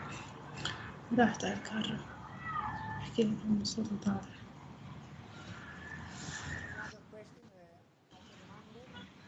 شفتها أبو عمر. شفتيها؟ تمر على الآخر كثير. كيف صوتها؟ سمعنا الصوت حسيت بلا شامية فتحت أفواهها علينا. الدنيا كلها صارت أسود فجأة.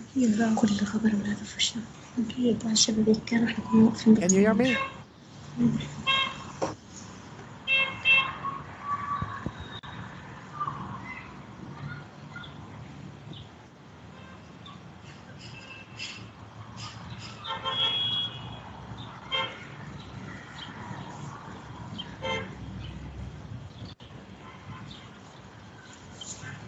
عبد الرحمن بالتعس.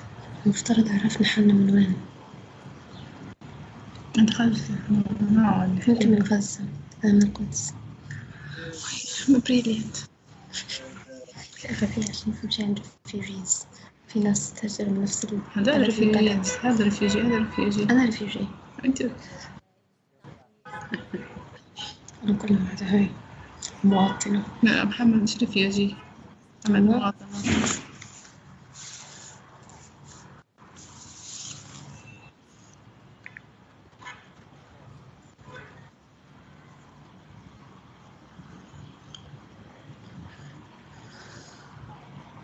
Avete capito la domanda della vostra? Allora, lei dice, vabbè, che prima di tutto le è contenta appunto di avere l'opportunità di parlare con loro e si riducono di molto le nostre problematicità quando le confrontiamo con le loro.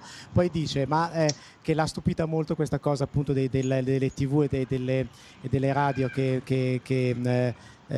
comunicano i risultati degli esami di superiore, e dice vabbè, ma da una parte che cos'è, vuole capire meglio qual è il senso di questa cosa. Da una parte è orgoglio sociale o è anche un modo poi per farli sentire ancora più sotto pressione, mi sembra, è più controllati, più sotto controllo già in una situazione di occupazione, di controllo. Ok, no,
No. No. Can you get it? She was very surprised by I've did it. this stuff of the Tawjih, that the names are communicated by TV or by newspapers, names and scores. So she said, is this a way to communicate a sort of social honor or social pride and making people happy and proud listening to these results by TV, or in another way, this could result again in a sort of control by people. Everybody can know who is good and who is bad, and another form of oppression. People actually feel that this is oppressing them because they have to show that they are too good, and the ones that are not good cannot succeed. What's your opinion about it? احكي أنس. Yes, I think it's correct on both sides. For the ones who score the highest, it's a really big honor, really, and they're really proud. Their families are really proud of it. They get a lot of distinctions, a lot of they get a lot of awards and prizes. Even the top 10, they get presidential scholarships to study anywhere in the world. They also get, for example, above 95%. They also get some sort of scholarships. But also, on the other hand, it's not really a happy day for those who fail Tawjihi or the last year of high school. But I think for me personally, it doesn't really matter whether it's announced nationally on TV or a newspaper, whether it's done or not. A lot of people will know about everybody. So I couldn't hear from you. It was interrupted. This last part, I heard the first. Both side, both interpretation are good, and then you said that what? it's good for those who score the highest grades, and it's bad. It's not a happy day for those. Yes, it's not a happy day for those who fail. But in my opinion, is that whether it is announced or not, people will know about those who fail because we are a close society and we know each other. So, for example, I would know who فاهم يا أنس. is Tawjihi studying for the final year, and when the results day come, I will ask about them, and eventually we will know who failed and who didn't, and who passed Tawjihi. And so the national, announcing it on TV or a newspaper, for me, I think it only serves in the good purpose that those who score good and high are proud of themselves and they're awarded and they're the prize they worked for. Allora dice che entrambe le interpretazioni sono interpretazioni corrette. Da una parte questa interpretazione che hanno successo il fatto che venga comunicato con l'onore di come visto sono in una condizione perché hanno un mondiale e poi come dire socialmente questo perché quello che succede è che soprattutto nella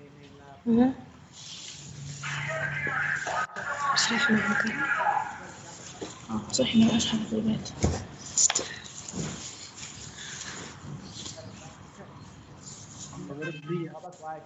أنا أحكي له إنه كانوا بيحاولوا يغيروا البوليسي هذه بس فشلوا. السنة الماضية حاولوا يلغوها واللي قبلها. What? Okay, anything to add more? Not that about this question. Do you have to add more? Yeah, there was some kind of governmental movement to change this policy and start to give the GPAs with the codes, so everyone can enter and know his result by coding system. But eventually, it was also released. So maybe in the future it will be much better and secured. Dice che appunto che c'è stato anche un movimento per cercare di cambiare un po' la situazione, ma che poi la cosa non è risultata in niente, però stanno ancora sperando che prima o poi questa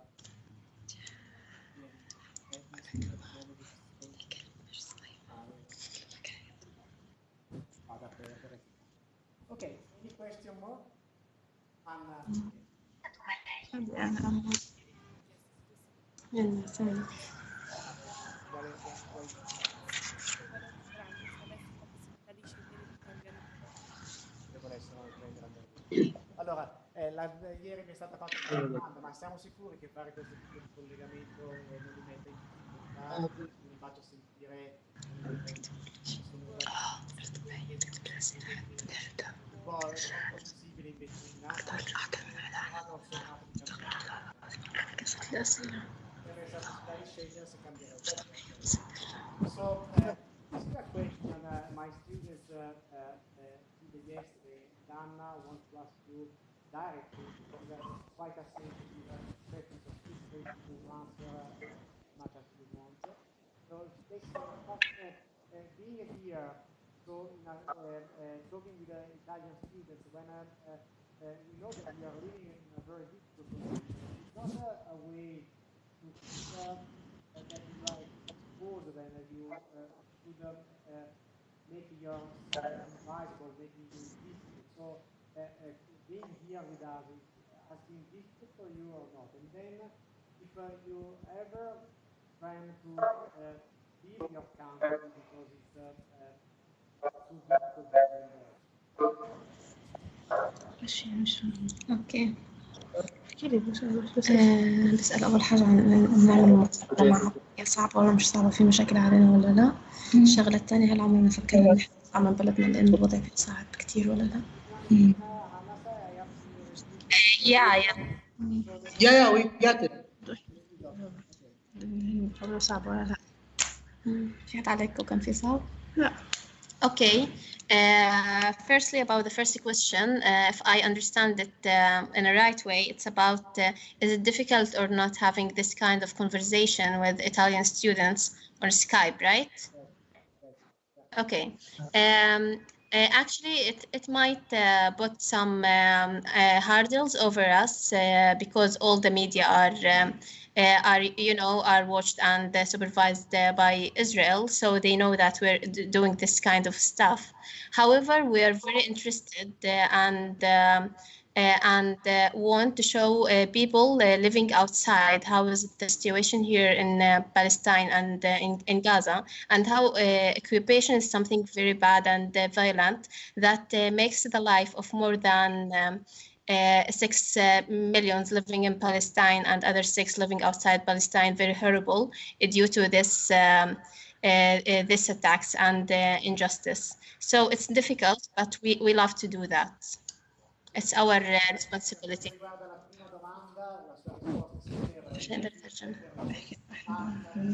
يعني احنا صراحة بس نسافر بس عشان هدف واحد إنه نرجع نبني البلد. إنه وإحنا نحن يعني واحد وصل، أنا أضيف له واحد وصل لمرحلة satisfaction في الغطاء هيك، فبده skills أكثر عشان يوم. We have more to for the skills. Questa è un'opportunità di testimonianza che possiamo raccontare ad un studente, delle persone fuori di qui che cosa ci sta succedendo, che cosa ci stanno facendo, quindi per noi è anche positivo poterlo raccontare nonostante sappiamo che يعني سلاح ودم ليش بيحكي ودم أرمل. Okay. Anybody else want to add anything? Yeah, for the second part of the question, if we had the opportunity to travel outside, will we do that?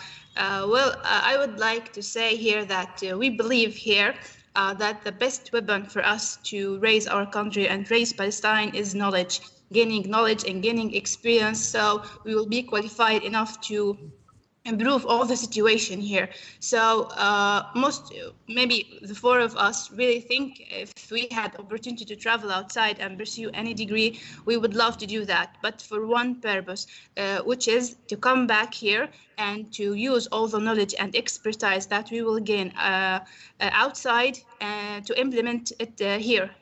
To raise our country, to raise and improve all these difficulties, either in education, health system, and all specialities. That's actually what our purpose and what we feel that we should do for this place and this country.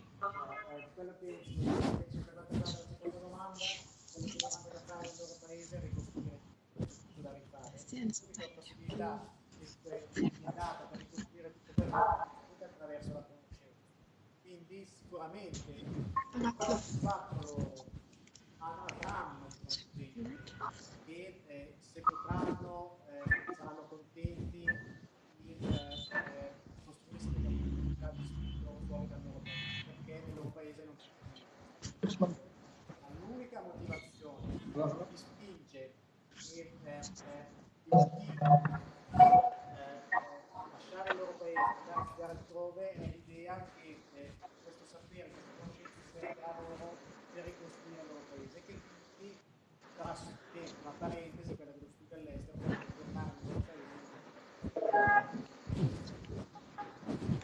Very, very good, Wafa. Anas Mohammed, you want to answer this question in a way, or you can move ahead? For me, I think such communications and such Skype talks and video calls with students and other people from outside, I think it's in a way it's positive. It's in a way it's breaking the siege that is around us. We're not letting us be like confined inside of Gaza. Instead, we're using technology and tools to communicate with people outside of Gaza in Europe and different areas of the world to know. Let me translate. Allora, Okay. no, per me è assolutamente positiva questa cosa, ovvero è l'unica opportunità, l'unica decisione che per avere delle scampo con persone fuori dalla stessa di Gaza. Quindi tutte queste occasioni, tutte queste opportunità non possono essere positive per noi. Okay, go ahead, Anas. Sorry to interrupt you. Yeah. So such opportunities are we seize them, to share our experience and to know how other students and our other people the same age as us are living and experiencing life outside in the normal world, as I may say. So although it may sometimes we feel kind of pity for ourselves that we're not living the same lives and we're not enjoying the same rights and same life experience that other people around the world are experiencing. But in a way, also, it is helping us break the siege around us and live a normal life and get to know more people around the world. Quindi dice che sicuramente questa condivisione dei ponti con l'esterno perché la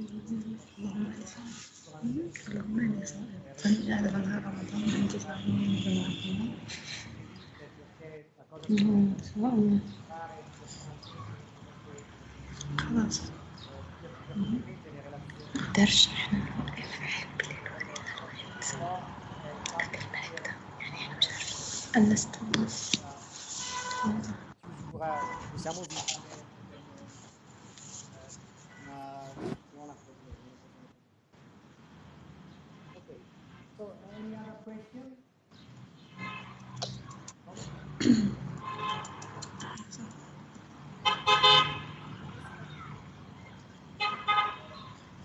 يحكي بس نشوف كيف عليهم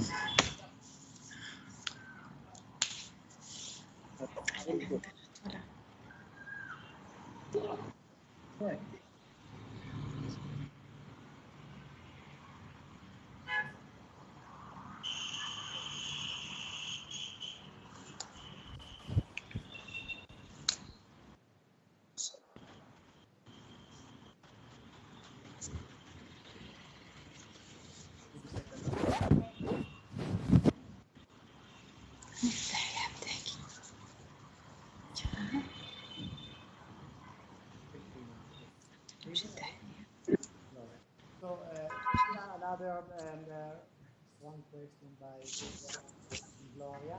They said, and this is Deborah at first, she's very surprised because if she could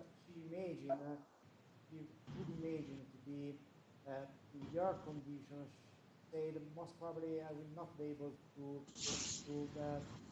love and to be so attached to my country because of this terrible condition I'm living in. So most probably will be to leave, forget everything about my country. So she's asking me what is making you so attached and so in love with a country where the most evident things to people abroad is that you are probably they discover today that you are living in a sort of cage and not in a normal living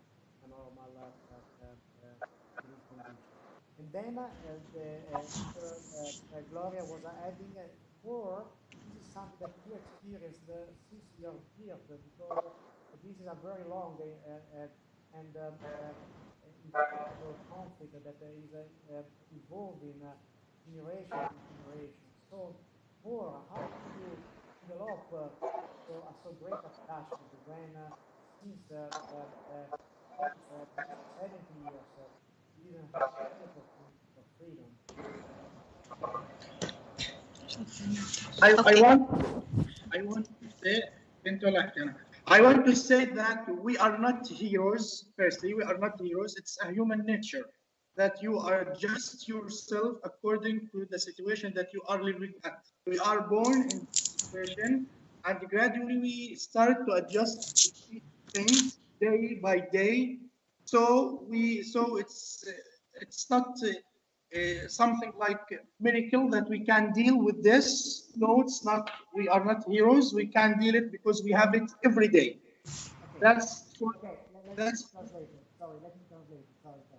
Beh, ma questa fa parte della nostra natura umana, noi siamo prima di tutto esseri umani e quello che noi facciamo è giorno dopo giorno adattare la nostra vita a queste condizioni possibili. Questo ci rende possibile stare qua. Okay, sorry to interrupt you. Go ahead. Yeah, for the second question, I think we believe that we have right on this land. It's not easy for us, and if she were in the same position as we are, she will say the same, that she has a right on this land. She will not leave it easily like this for other people who claim that it's their land. L'altro per quanto riguarda la seconda pezzo è perché noi siamo orgogliosi di essere qua, siamo orgogliosi e ottimisti proprio nel restare qua, le cose potranno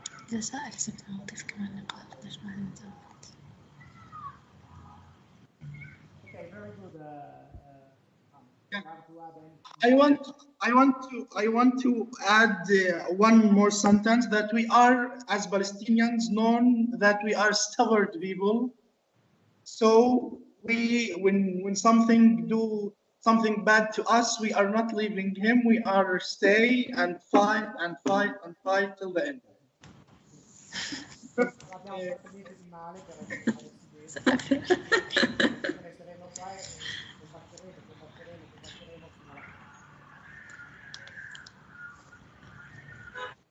Good, very good, Mohammed. But one additional comment is that the picture is not as bright or as decisive as this, because a lot of young people like us who have graduated college and have degrees and are smart, but they're not finding any jobs or any opportunities here in Gaza.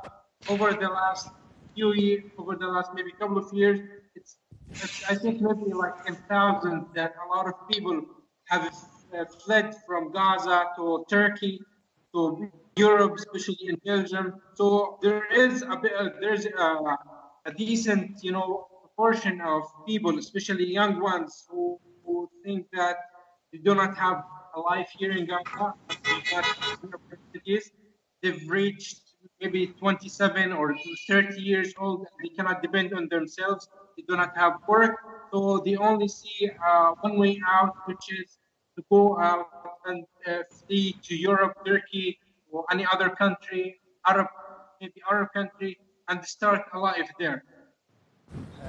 Diceva bene che comunque in ogni caso per persone come loro che hanno fatto tanto sforzo per riuscire ad arrivare a un livello di educazione ancora a quel livello e ci arrivano dopo i 25 anni, 25, السؤال 26 الثاني anni, كان ليش e احنا anche dovessero ritornare nel loro سألوهاش paese, si immaginano, no, che come medici di un altro paese dovrebbero ripartire da zero, che sarebbe assolutamente impossibile, forse anche peggio di quello che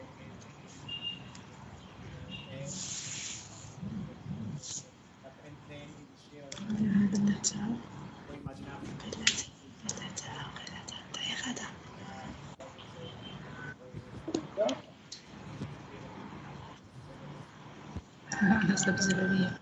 Wafa, Hala, if you want to add anything more? What was the first question? Sorry, I forgot. Was a much more consideration how you can be so attached and to love so much a country where you could not find any opportunity, where you have to live in a so difficult condition, first. And second, moreover, because this is not something that you experience starting from a part of your life, but it's something that your already experienced since for 70 years. Since 70 years. Yeah. Yeah, okay. Firstly, I would like from them to imagine that they're living in their lovely house, having their families around them, the children are living, grandmothers, grandfathers, and everyone's gathering around and happy. And suddenly someone come inside with weapons and force them all to go outside and kill some of them and make them live in the neighborhood at the street with a tent. So in this situation, are you going to take your tent and live in another country and let this man who took your home, who took your security and also killed some of your loved people and let them live there, not just taking this security and safety and humanity, but also taking your identity, taking your culture and taking everything that you was supposed to have in a very peaceful and comfortable way. This is the first thing. Can I translate? Yeah. Dice, provate a immaginarvi, no, durante un conflitto, no, alcune persone, i soldati entrano nella tua casa, prendono parte delle persone che tu abiti profondamente, le portano fuori, le minacciano, rischiano di perdere la loro vita e tu sei in un paese all'estero, no, sapendo che questa cosa sta accadendo ai membri della tua famiglia. Immaginate che sarebbe più confortevole per voi restare fuori all'estero e essere lì con i membri della vostra famiglia. E poi provate a immaginarvi una situazione in cui non è soltanto che stiano bombardando la casa, mettendo a repentaglio la vita delle persone a cui volete bene, ma è una situazione in cui cercano di rubarvi la vostra cultura, di rubarvi le vostre abitudini, di rubarvi la vostra identità. Come vi sentirete se viveste all'estero? Sentireste che questo processo di espropriazione di identità, di cultura usi riguardo il vostro proprio هيك ضحك. rischio o meno? لا اللي الاسود هذه كتبت كل المحادثه. Okay, Hala, Okay, the other point is about that even if we were 71 year out of our lands, for example, for me, I'm originally from a place in Jerusalem called Beit Hanina. I'm not from Gaza originally, and not just me, Anas also is from another origin, and his grandparents were migrated to Gaza due to the occasions. Regarding that, even if those years went out, we're still dreaming of having our home back again, our origin, our land, our neighbors. Our everything that we used to own and have safety life in.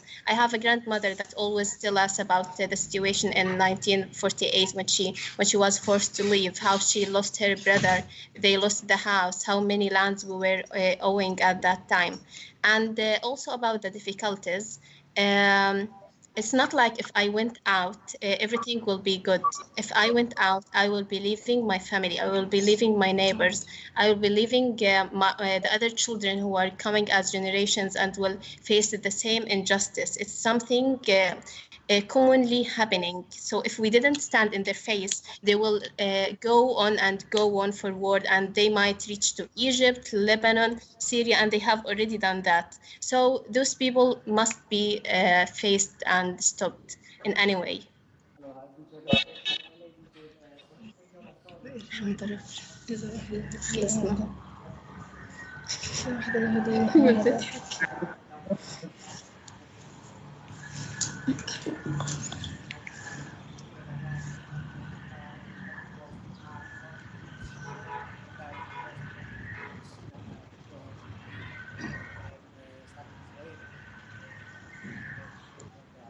niente, poi ha aggiunto ancora delle cose che sono già state immaginabili, essendo anche deciso di andare all'estero, il fatto di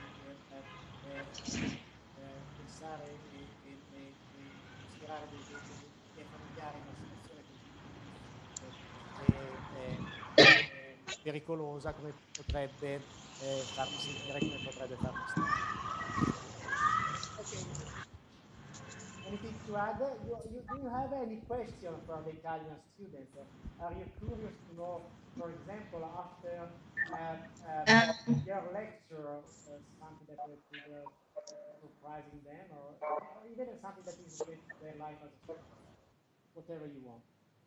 I didn't hear your question, but I have my own question. From the Italian students? For me, if they were in our situation, in the way that we described it for them, I know that there are much details and the stuff that they haven't already understand and everything, but in general, what are they going to do? This is the first question.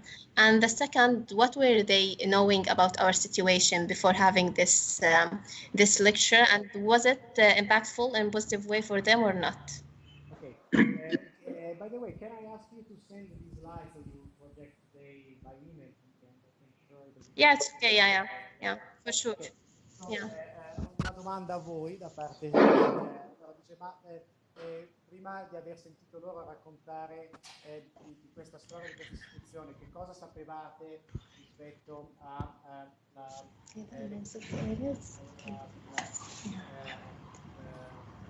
loro terra, la striscia di Gaza? Secondo, che cosa pensiate sia giusto fare per la striscia di Gaza, quando di dollari? E tre, sa che mancano molti dettagli per rendervi consapevoli di quello che lì, ma rispetto a quello che sapevate prima, che cosa è cambiato?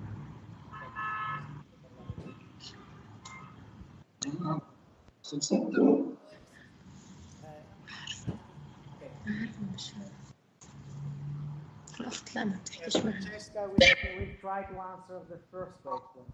So the other maybe are too difficult to answer. The first question, Francesca wants to answer. Okay? Okay, yeah. Thank you.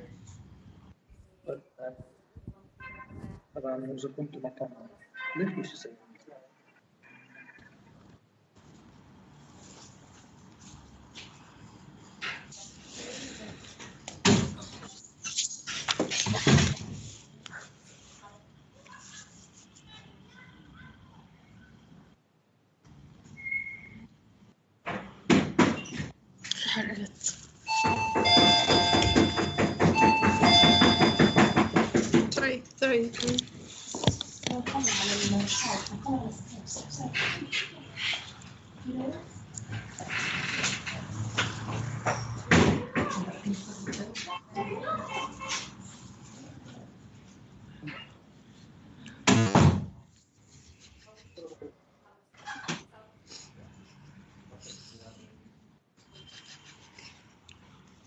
I'm sorry.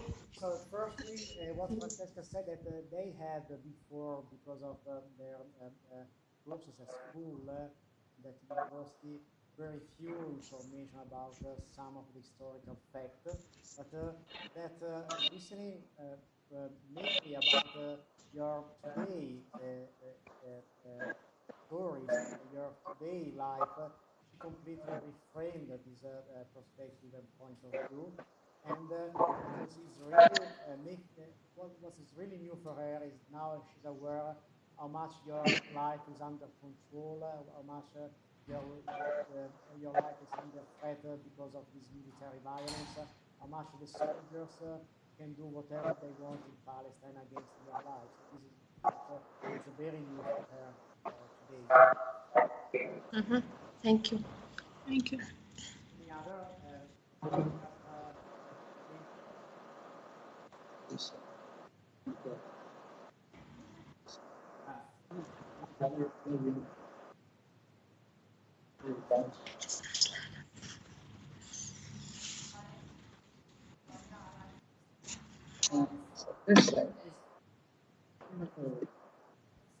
It's very difficult to say what they can change now about their perspective. But what for sure what they can do now is talk to their mates, to the other students, and to witness what they learn from you, and tell their stories in order to try to change a bit of the perspective of the,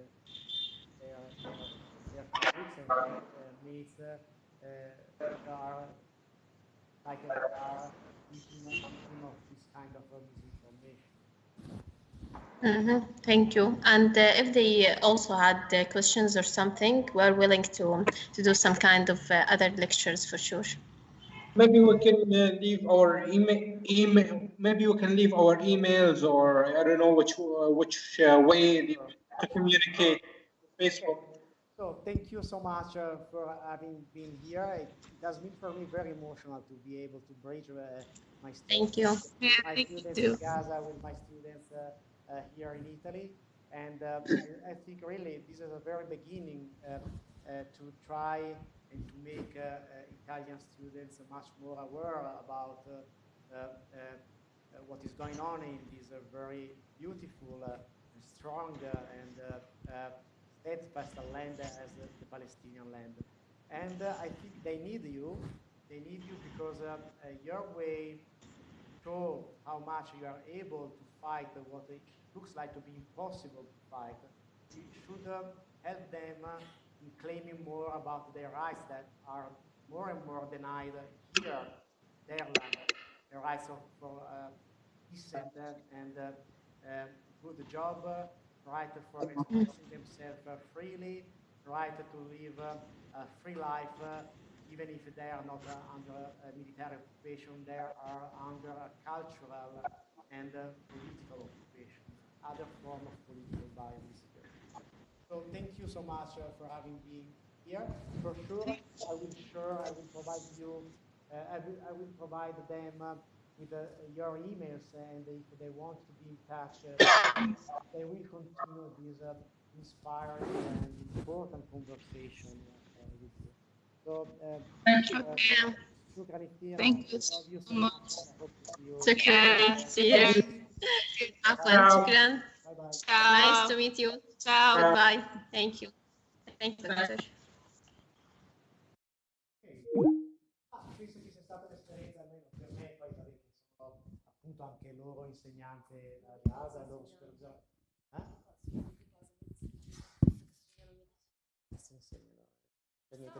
No, no, è vero, no, non so, hai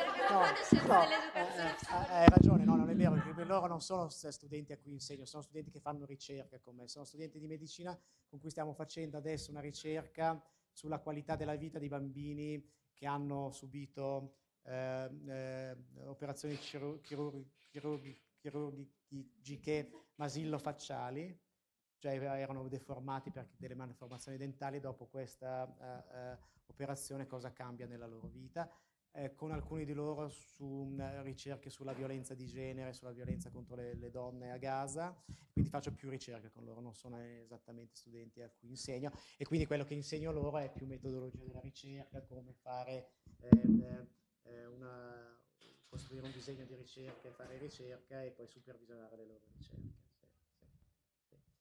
E quindi insomma, per me è stata un'esperienza molto forte, spero lo sia stata anche per voi, e la prossima volta vi darò i loro contatti, sia Facebook che email, se volete essere in contatto con loro. Penso che anche a loro serva, come dire, di tanto in tanto sentire l'interesse e la partecipazione a questo loro isolamento, a questa chiusura che li rende assediati e oppressi molto più di quanto ci possiamo immaginare. Oggi loro veramente hanno parlato di cose minime rispetto a quella che è veramente la condizione di insicurezza umana a cui sono. E ringraziamo anche le ospiti che oggi sono stati qua con noi. Spero che anche loro abbiano potuto beneficiare per quel tanto che hanno potuto capire, anche rispetto al contesto che è stato portato di questa esperienza con persone che vivono una situazione di violenza militare continua e di vantaggio rispetto al vostro. Quindi se riuscite, portate per quello che avete potuto cogliere tra un sogno e l'altro, quello che avete sentito raccontato dai vostri compagni di vita. Buona fortuna a voi per il vostro. Ok, bene, ci vediamo giovedì per l'ultima puntata, diciamo, didattica, e poi venerdì invece lo dedichiamo più alle vostre percezioni, alle vostre preoccupazioni, all'esame che so che sta cominciando a farvi perdere il sonno e a popolare i vostri incubi notturni, no?